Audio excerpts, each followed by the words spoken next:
Nyaris jadi santapan harimau, pria ini bertahan berjam-jam di atas pohon. Di tengah hutan yang sunyi dan gelap, sebuah rekaman menegangkan menjadi sorotan dunia maya.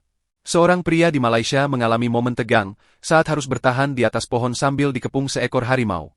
Peristiwa ini terekam dalam video yang diunggah oleh akun sosmed Fahad MK, memperlihatkan detik-detik ketika manusia dan predator berbagi ruang yang sama, dengan nyawa sebagai taruhannya.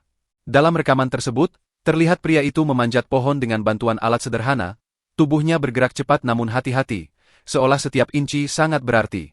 Di bawahnya, seekor harimau besar tampak mengintai, mata tajamnya tak lepas dari sang pendaki. Hewan langka itu mondar-mandir di bawah pohon, sesekali mengeluarkan raungan rendah yang memecah kesunyian malam. Suaranya bukan sekadar ancaman, tapi pernyataan kekuasaan atas wilayahnya. Sepeda motor milik pria itu terparkir begitu saja di dekat batang pohon, jadi saksi bisu bahwa ia tidak punya waktu untuk melarikan diri. Predator muncul secara tiba-tiba, memutus semua rencana. Dari perjalanan biasa, situasi berubah menjadi pertarungan antara insting bertahan hidup dan kekuatan alam liar. Selama beberapa jam, pria itu hanya bisa bertahan di atas dahan, tanpa tempat berlindung, tanpa senjata, tanpa bantuan. Ia terlihat masih di atas pohon saat cahaya siang mulai memudar, dan baru turun setelah hari benar-benar gelap. Tidak ada penjelasan rinci tentang bagaimana ia berhasil lolos, namun dari unggahan selanjutnya, diketahui bahwa ia selamat tanpa luka serius. Dalam keterangan videonya, pria itu menulis pesan yang syarat akan ketegangan dan refleksi. Dia bersembunyi dan memperhatikan pergerakanku, hanya menunggu saat yang tepat untuk menyerang. Kalau kamu lapar, bersabarlah.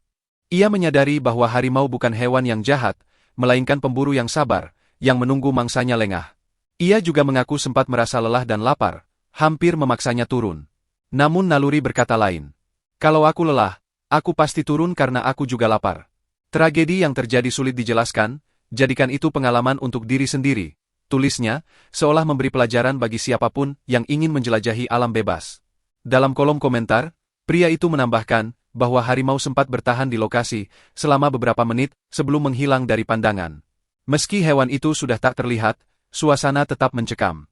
Suara monyet yang ribut di pepohonan menjadi indikator bahwa predator besar belum benar-benar pergi, hanya mundur, bukan menyerah. Kisah ini langsung mengundang reaksi luas dari warganet. Banyak yang merasa tegang, bahkan sampai tidak bisa tidur setelah menonton videonya. Ada pula yang memuji keberanian dan ketenangannya di tengah ancaman maut. Namun lebih banyak lagi yang mengingatkan betapa rapuhnya manusia saat berhadapan langsung dengan alam liar. Kejadian ini menjadi pengingat bahwa hutan bukan tempat bermain, melainkan rumah bagi makhluk yang jauh lebih kuat.